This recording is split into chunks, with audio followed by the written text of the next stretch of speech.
Bonjour.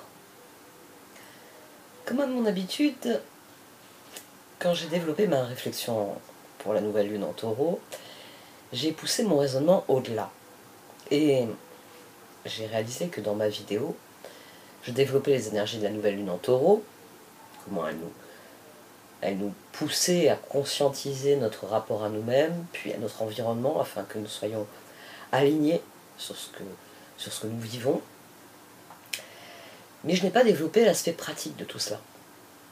Comment, concrètement, nous pouvons procéder pour nous aligner sur la chance. Après tout, c'est une nouvelle lune en taureau, le signe de l'abondance et de la prospérité. Et j'ai donc décidé de faire une vidéo sur la réponse principale, la plus évidente. Bon, il y a d'autres éléments qui entrent en jeu, mais fondamentalement, pour nous aligner sur nos vies et bénéficier des opportunités que l'univers nous offre, ce qu'il faut travailler, ce sont nos habitudes. Parce que non seulement c'est par nos habitudes que nous suivons le flux au quotidien, mais c'est souvent nos habitudes qui nous définissent en tant qu'individus. La chance, ou si vous préférez le hasard, les coïncidences, etc., la chance joue un rôle dans nos vies. La chance, qu'elle soit bonne ou mauvaise, réoriente nos vies. Ça arrive régulièrement sans qu'on s'y attende. Et bien souvent, nous voulons tous avoir de la chance. C'est pour ça qu'on va envier la chance des autres. C'est pour ça qu'on va adopter des croyances, des rituels qui sont censés nous porter chance. Mais il se trouve que quelque chose de bien plus important influe sur notre chance. Quelque chose sur lequel nous avons le contrôle. Et oui, j'ai pas perdu ma première idée de vue. Ce sont nos habitudes. Parce que nos habitudes déterminent grandement nos résultats. Souvent, c'est pas vraiment de la chance dont il s'agit. C'est simplement une heureuse conséquence d'une bonne habitude. Alors, d'autres éléments entrent en jeu. C'est vrai que par exemple, il y a des gens qui ont des prédispositions naturelles à des choses qui les rendent meilleurs, qui les font progresser, qui leur offrent cette chance extraordinaire dont ils bénéficient toute leur vie.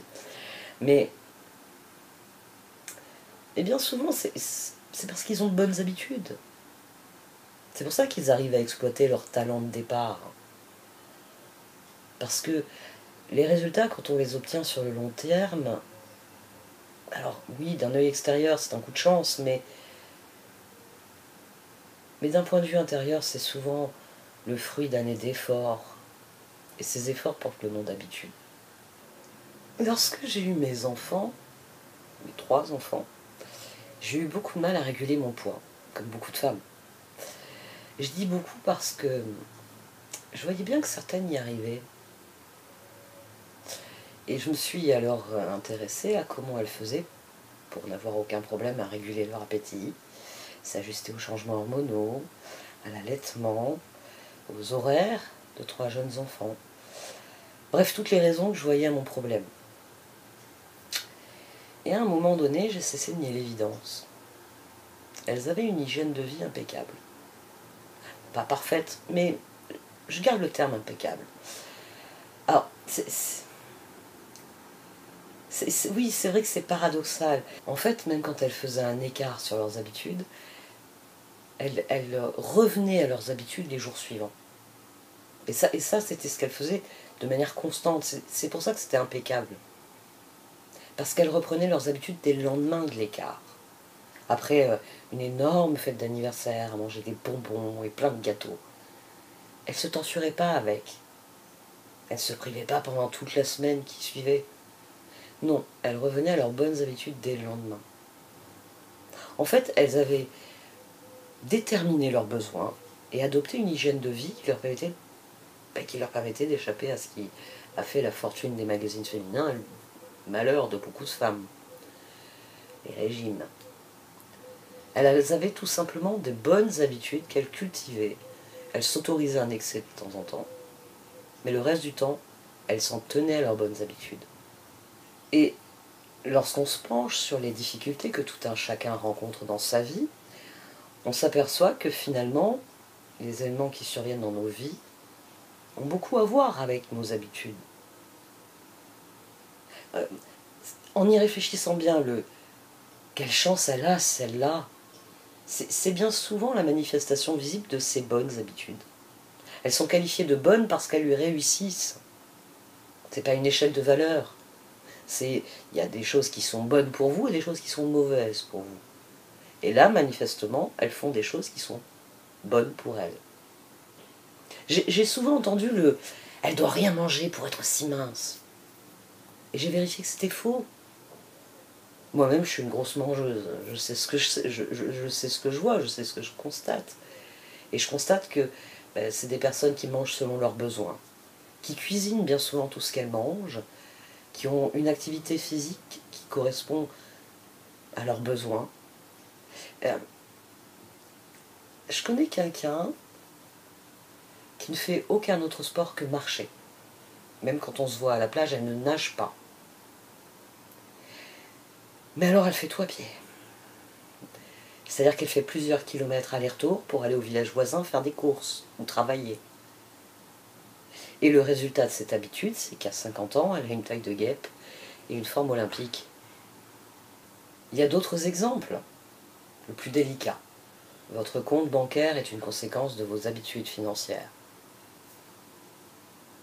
L'étendue de vos connaissances, quel que soit le domaine professionnel ou autre, l'étendue de vos connaissances est une conséquence de vos habitudes d'apprentissage et de lecture. C'est parce que le pianiste fait ses gammes et ses exercices de pratique tous les jours qu'il est devenu concertiste. Ça parle beaucoup plus. Parce que c'est un exemple qui traduit bien le fait qu'un talent ne se transformera pas en compétence si un effort n'est pas fourni. Et dans cet exemple, c'est flagrant. Si tous les jours le pianiste ne se met pas à son piano pour faire ses gammes, son niveau va baisser jusqu'au jour où plus aucune salle de concert ne voudra de lui. D'ailleurs, combien de génies se voient aussi qualifiés de bourreaux de travail? Si tu l'entendais, c'est un génie. Quelle chance, il gagne des millions pour chaque concert. Tu savais qu'il joue entre 6 et 8 heures par jour? Non, c'est pas vrai. Bah, pourquoi il se casse la tête? Il sera jamais meilleur, il est déjà au top. Il va juste s'épuiser. N'importe quoi. 6 ou 8 heures par jour. Vous avez déjà entendu ça? N'essayez pas de parler avec la jeune génération parce que c'est très difficile de leur faire admettre. Leur faire admettre qu'il y a une erreur fondamentale dans leur réflexion. Cette personne est devenue un génie parce qu'elle s'oblige à faire ses gammes jour après jour. Parce qu'elle s'oblige à jouer et composer chaque jour. Le talent, il était là, d'accord. La chance l'a peut-être mis d'emblée, on va dire, dans les bonnes grâces d'un directeur artistique, mais tout le monde n'a pas l'oreille absolue. Et tout le monde n'est pas cette personne qui a pris l'habitude de jouer 1 heure par jour, puis 2 heures par jour, puis 3 heures par jour, jusqu'à 8 heures, voire plus par moment. C'est le bon vieux dicton, la perfection ne s'obtient que par la répétition. C'est parce que jour après jour, il s'est mis devant son piano qu'aujourd'hui il remplit des salles de concert. Mais bien souvent, même si nous en avons conscience, nous ne prenons pas en compte cet argument, j'ai envie de dire. Nous pensons que nous n'avons pas de chance avec notre métabolisme, que nous n'avons pas de chance avec l'argent, que finalement on n'était pas si doué que ça. Mais en réalité, ce qui doit changer, ce sont les habitudes qui précèdent les résultats. Si vous n'êtes pas doué et que vous ne vous entraînez pas, vous n'irez nulle part. Si vous êtes doué et que vous ne vous entraînez pas, vous irez pas loin non plus. C'est aussi simple que ça. Les habitudes sont importantes parce que c'est une décision que vous prenez chaque jour.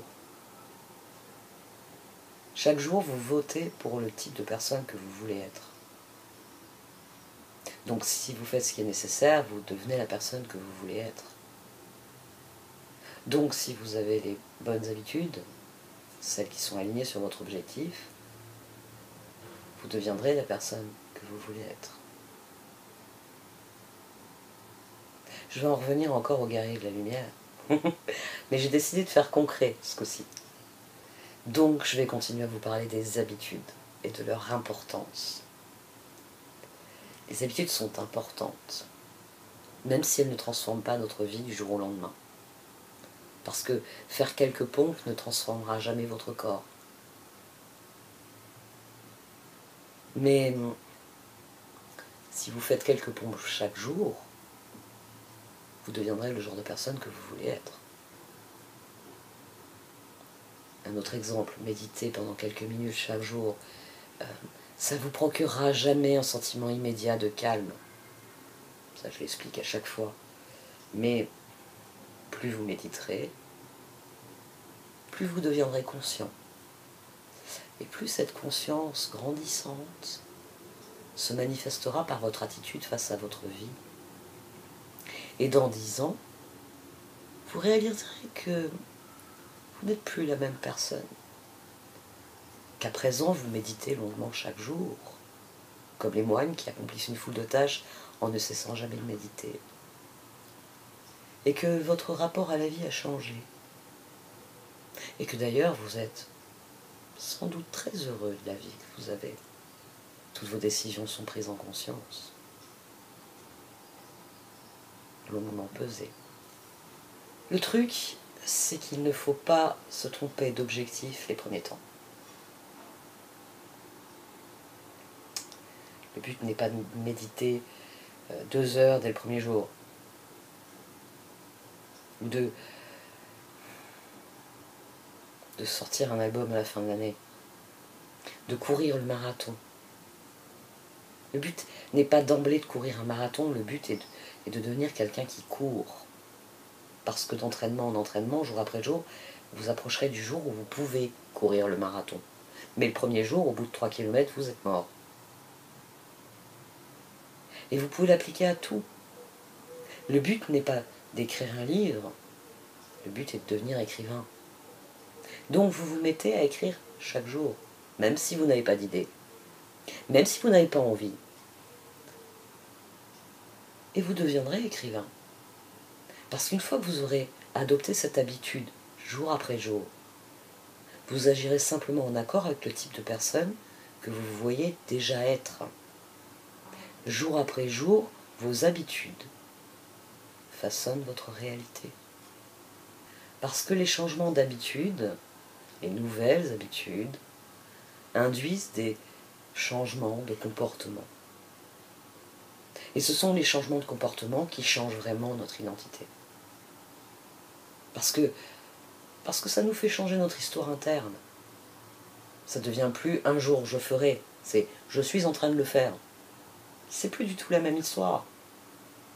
Et vous devenez un peu plus chaque jour la nouvelle personne que vous voulez être. D'ailleurs, c'est le seul avantage des habitudes. Lorsque l'habitude sera acquise, vous ne vous motiverez même plus à faire quelque chose. Vous serez comme ça.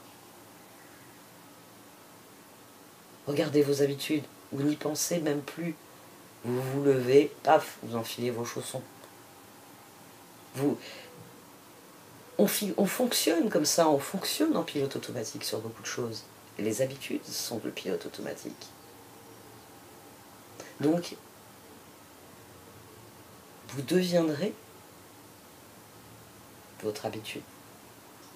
Vous serez le concertiste adulé dans le monde entier parce que vous consacrez la moitié du temps que vous avez dans 24 heures à jouer de votre instrument. Mais le seul problème avec les habitudes, c'est qu'il faut admettre l'effort. Le fait qu'au départ, il y a peu de résultats et que seule la persévérance vous amènera au coup de chance, au moment où vous gagnerez le marathon dans X temps. Parce que le problème est surtout lié à cela au final. Il peut se passer des années entre les efforts nécessaires pour mettre en branle l'habitude, pour vraiment, jour après jour, acquérir l'habitude, la développer, perfectionner quelque chose grâce à cette habitude, et le moment où nous verrons notre habitude récompensée. C'est pour ça qu'il est plus facile d'opter pour les mauvaises habitudes. Parce que les mauvaises habitudes, elles fournissent une récompense qui est immédiatement favorable. C'est c'est la récompense immédiate de manger un gâteau. C'est génial, ce truc sucré, c'est bon. Un gros gâteau au chocolat. Vous savez à quel point j'adore ça. Le problème, c'est quand cette gourmandise devient quotidienne. D'ailleurs, avant, on ne parlait pas que du défaut avec le terme de gourmandise. On désignait ainsi le plaisir qu'on allait s'offrir pour marquer un accomplissement. On s'offrait une gourmandise. Mais je parle d'une époque où il serait venu à l'idée de personne de manger des sucreries tous les jours. Des gourmandises tous les jours. Et le problème de cette habitude quotidienne n'apparaîtra que bien plus tard, dans 1 an, dans 10 ans. Donc, c'est pour ça que c'est là que se trouve le nœud du problème. Adopter les bonnes habitudes. En étant bien conscient qu'il n'y aura pas de récompense immédiate au fait de faire du sport pendant 1 semaine, qu'en fait votre corps va probablement vous faire souffrir avec des courbatures atroces, que vous n'aurez aucun résultat à montrer, donc votre corps sera toujours le même. Mais il va falloir vous motiver avec le seul argument qui tienne. Si vous le faites pendant 6 mois, pendant 1 an, pendant 2 ans, il y aura une récompense. Cette récompense sera tout simplement la conséquence de votre habitude. Le résultat que vous méritez pour ces millions d'efforts fournis jour après jour. La conséquence de votre bonne habitude, la récompense, le résultat de vos efforts. Du fait que chaque jour, à un moment donné, vous faites du sport. Du fait que chaque jour, vous vous alignez sur votre objectif. Du fait que chaque jour, vous vous rapprochez de ce que vous voulez accomplir. Et puis c'est devenu une habitude. C'est plus vraiment un effort, puisque vous avez lâché prise. Puisque chaque jour, à l'heure que vous avez décidé, vous vous livrez à votre rituel.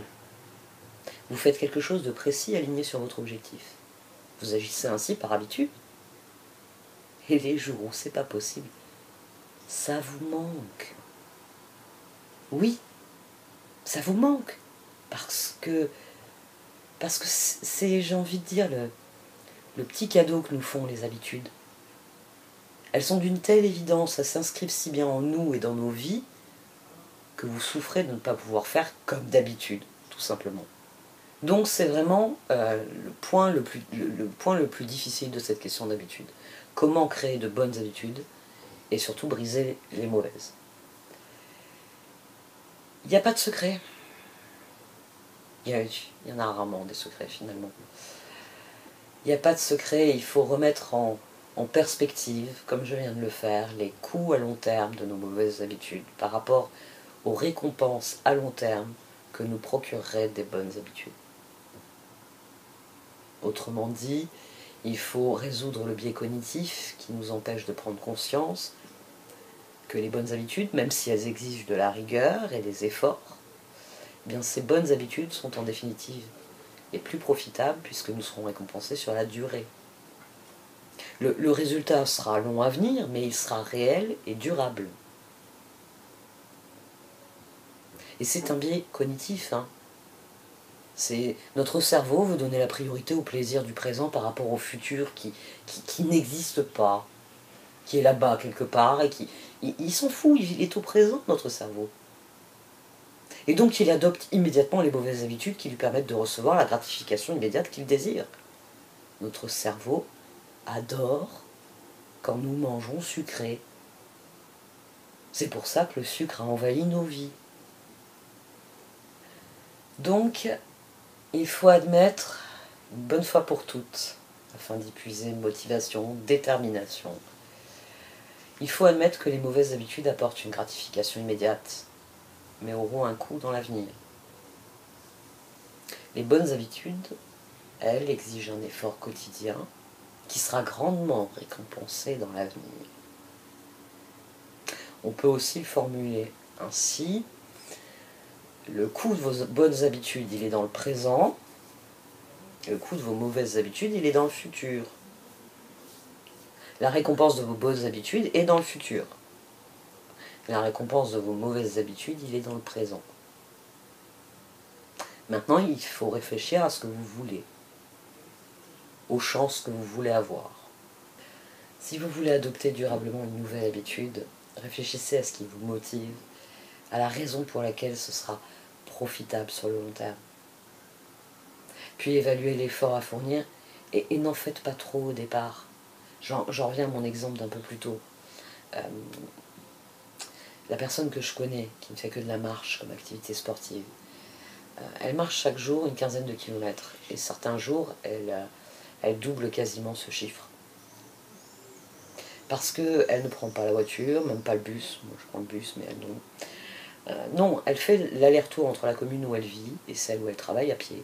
Voilà comment elle les fait, ces 15 kilomètres. Alors, aujourd'hui, c'est plus dû au fait qu'elle dépose ses enfants à l'école, puis qu'elle fait le trajet comme une grande respiration entre son rôle de maman et son travail. Aujourd'hui, les enfants sont grands. Elle le fait parce que c'est une habitude qui lui manque quand elle ne le fait pas. Et c'est une habitude parce que, alors déjà, elle le fait 5 jours par semaine, quand elle se met en route pour son travail, selon un emploi du temps, et elle a une organisation qui est très bien rodée. On s'entend bien aussi sur ça, sur l'organisation, parce que même les jours de pluie, elle y va. Et elle ne sera pas en retard, elle ne sera pas imprésentable, on va dire. Mais c'est une habitude parce que les 2 jours restants, le week-end, elle fait souvent le trajet histoire de se balader ou de faire de courses. Et en fait, elle m'a fait remarquer que les week-ends, c'est souvent aux heures où normalement elle fait le trajet maison-travail que ses pieds, comme son cerveau, lui disent « c'est l'heure de la balade ». Parce que, voilà, même si ses enfants sont adultes, elle n'a pas perdu cette habitude qui, au départ, c'était juste fait pour lui donner un moment pour se poser. Bon, elle marchait, mais elle se posait, elle se vidait l'esprit avant d'attaquer le boulot après le rush du matin. Et puis, elle m'a aussi dit, très franchement, qu'elle avait gardé cette habitude parce que, financièrement, dès le départ, elle avait très vite compris que c'était un très bon calcul. Elle avait résilié son abonnement de bus, ils n'avaient plus qu'une seule voiture. Et puis il y a ce calcul-là, le calcul, j'ai envie de dire, le plus évident. Quand elle s'étendra sur la plage dans quelques semaines, elle n'aura pas à rougir du fait qu'elle a 30 ans de plus que les jeunesses qui courent sur la plage. Les habitudes sont le point d'entrée de toute réussite, de toute chance. C'est pas la salle de sport, c'est l'habitude de faire du sport à intervalles réguliers, de manière répétée. Il n'y a pas de résultat immédiat, mais le résultat viendra sur le long terme. Et si on va dire, une journée, vous ne pouvez pas vous livrer à votre rituel, à votre habitude quotidienne, il ne faut pas baisser les bras, il faut recommencer les jours suivants. Parce que les habitudes, c'est vraiment une rampe de lancement qu'il faut gravir. À un moment donné, vous atteindrez le point où vous apprécierez de faire quelque chose tous les jours. Malgré l'effort que cela demande, parce que vous êtes parfaitement conscient que c'est une bonne habitude et que cette bonne chose pour vous payera sur le long terme. Si vous prenez une bonne habitude, cette chose décisive qui détermine ce qui se passera par la suite, alors le reste s'alignera. Alors là, vous serez aligné sur votre vie et sur l'univers. Comme ce matin où j'ai ouvert mon ordinateur et j'ai commencé à écrire sur ce sujet, plutôt que d'aller consulter mes sites préférés sur Internet. Ce qui s'est passé là durant l'heure où j'ai écrit, c'est que j'ai été productive. Mais ça a été déterminé par les premières minutes. Le moment où j'ai dû rejeter la mauvaise habitude d'aller d'abord voir mes sites préférés sur Internet. Parce que si j'étais allée sur Internet, l'heure suivante, elle se passerait toute allure sans rien accomplir de constructif. Mais si j'opte pour la bonne habitude, si je commence à écrire l'article, si je maîtrise ce point d'entrée, cette chose décisive, si j'enclenche la bonne habitude, alors j'accélère en direction de mes objectifs. Et c'est cet élan qui me porte vers l'ensemble des tâches, l'accomplissement de l'ensemble des tâches que j'ai à faire. C'est ça qui permet de développer de bonnes habitudes. Parce que vous réalisez qu'il n'y a en fait pas grand-chose à changer. Il y a juste des moments décisifs tout au long de la journée qui vont déterminer si la prochaine période de temps est alignée sur vos objectifs ou si elle disparaîtra dans les limbes de « j'ai fait un truc ».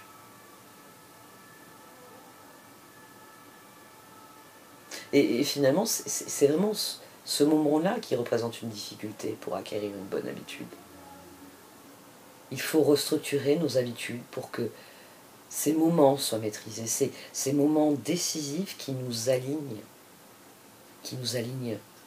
sur ce que nous voulons vivre, qui nous alignent sur la personne, bien qu'il y ait de la chance dans ce qu'elle fait. Un dernier point concernant les habitudes.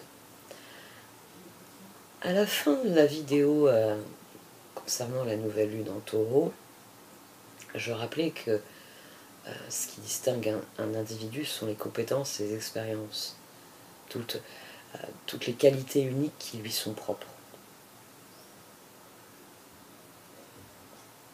Et nos habitudes définissent grandement l'individu et ce qu'il apporte.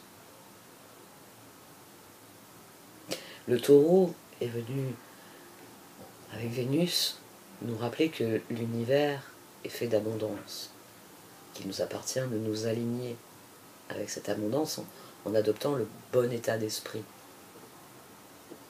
Avec cette vidéo sur les habitudes, j'ai voulu aller, on va dire, sur le plan matériel, cher au Taureau, que j'avais finalement pas tellement abordé.